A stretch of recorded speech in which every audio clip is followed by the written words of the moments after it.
Welcome back, and thank you for joining for another one of Mike and Billy's whiskey reviews. Today, I'm going to do another independent bottling, the Gordon and MacPhail Cask Strength Caol Ila 11-year-old 2005. Cask Strength Caol Ila. This one, it comes in at a whopping 54.1% ABV.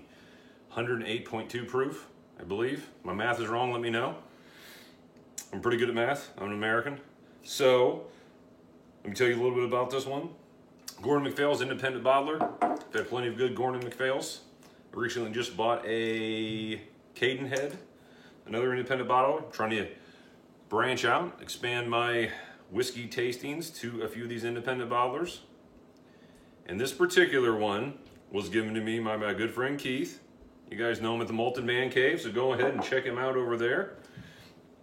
And I have to give Keith a lot of props on this one. He said, hey man, I got this Gordon and MacPhail Cask Strength Caol Ila 11-year-old.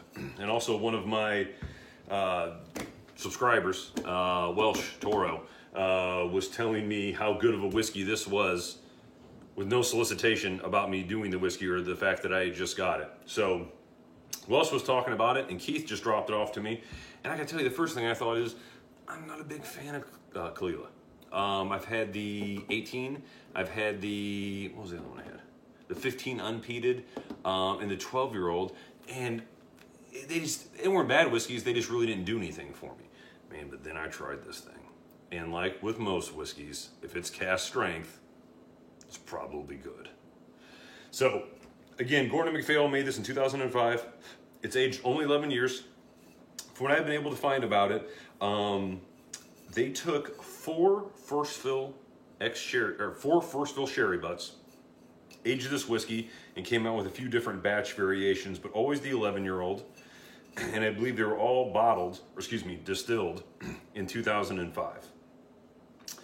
Aged 11 years, so that means 2016 is when it was released, at least if my math is correct. Natural color, unchill filtered. Strong, cask strength, natural color, unchill filtered, checking a lot of boxes. So let's take a look at that color. Pretty light, maybe dark champagne, if you will, for this Caol Ila, 12-year-old cask strength. And I gotta tell you, Keith left me a good amount of this whiskey, and I was super impressed about it. Probably shouldn't start a whiskey review saying how impressed I was about a whiskey before I get into the smell and the taste, but we're gonna do that right now. Man, that is a ton of smoke. That was always my knock with Caol Ila. It doesn't matter if it was a 12-year-old or the 18-year-old. It wasn't the smoke level that I enjoy. And to be fair, I'm a huge fan of Lagavulin, Ardbeg, Laphroaig. I like super, super smoky whiskeys. I don't like the lightly smoked ones, but similar to the Oban 18-year-old that I did earlier today, if you're going to do a light smoke, it better have depth and complexity to it to go along with that light smoke. And I just didn't get that out of the other Caol Ilas that I had tried. But this one wasn't trying to be delicate. This one is a smack in the face, and I like it. Smoke. Instantly smoke. It's spicy.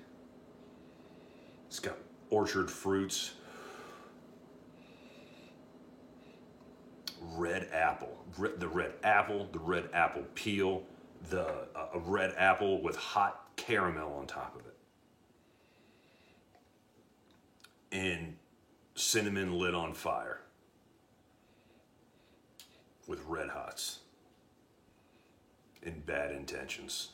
That's what's in this nose. Just aggressive and fruity and spicy.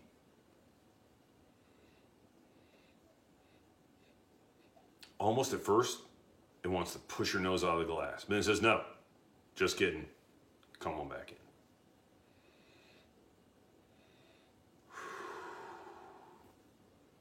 Wow. I started drinking this just about 2-3 weeks ago, and Keith dropped this off. And I've been hammering this bottle. This is all I have left. Was just, as a matter of fact, that's what prompted me to do the reviews today. I was like, this is Friday for me. If I wait one more day, there's gonna be none of this to review because I have just hammered through everything that was left. I love a cask strength, smoky whiskey. Man, and this is just right up there. It's a different smoke than Lagavulin, Ardbeg, Laphroaig, but the intensity of the smoke. Think to yourself, Laphroaig 10 cask strength, more refined and fruitier. That's not a bad thing. Spice, cinnamon, hot cinnamon, red apples, red carameled apple that is hot, like the caramel's still bubbling on the apple, and you bit it and you regretted it, but that smell's there.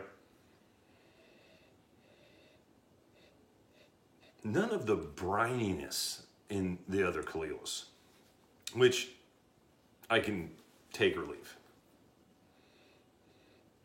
My goodness, this is good. I'm almost lamenting that this is all I have left because I've been trying to get another bottle.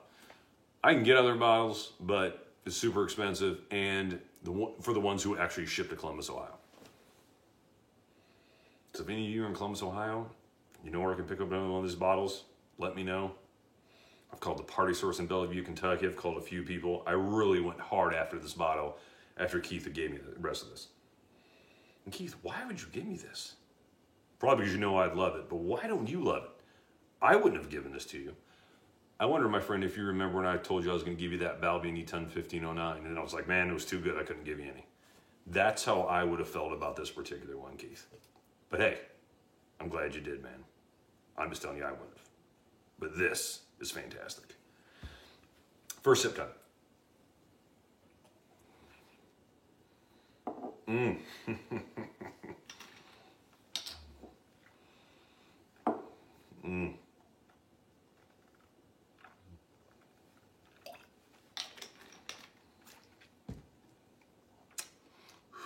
Smoke, caramel, apples.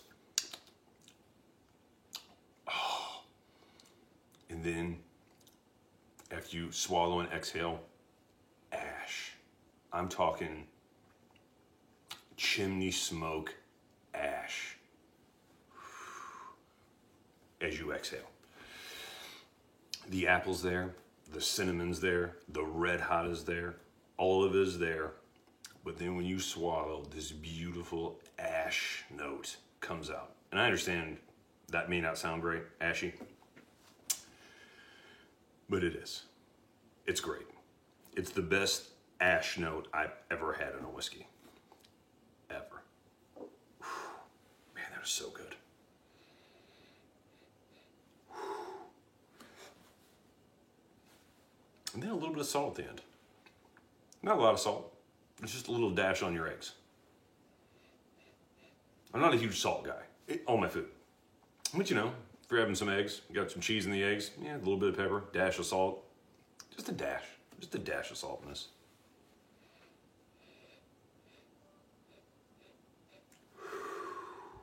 Wow, it's a beaut, man.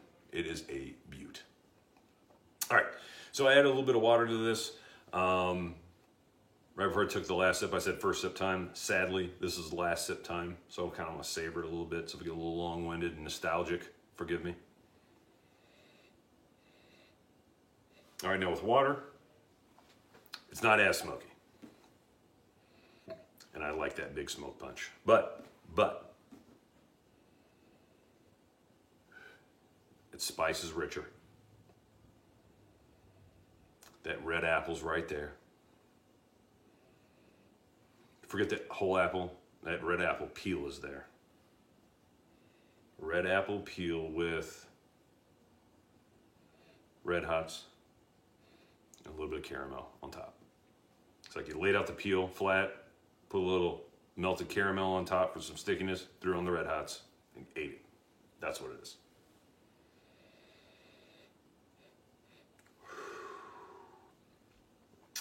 I will lament this bottle being gone, but I'm glad I got to finish it here with you guys.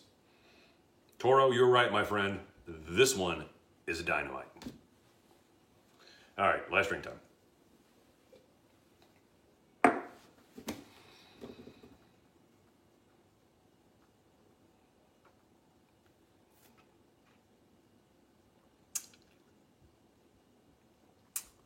I'm sorry for the long pause, but man, I wanted to keep that just a moment longer.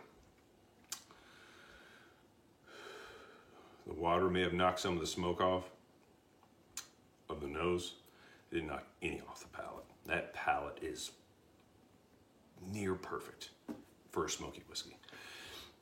Smoke, fruit, brine at the end, and that magnificent, beautiful, heavenly ash that is so good in this whiskey. And I've never had an ashy note taste so smooth and appealing. Lagavulin 12-year-old's ashy, especially 2013 and 2018, but not like this.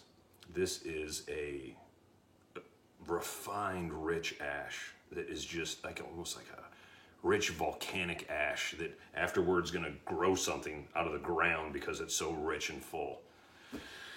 That doesn't make any sense. Doesn't have to, though. That's just what I'm getting on the palate. I am incredibly impressed with this whiskey.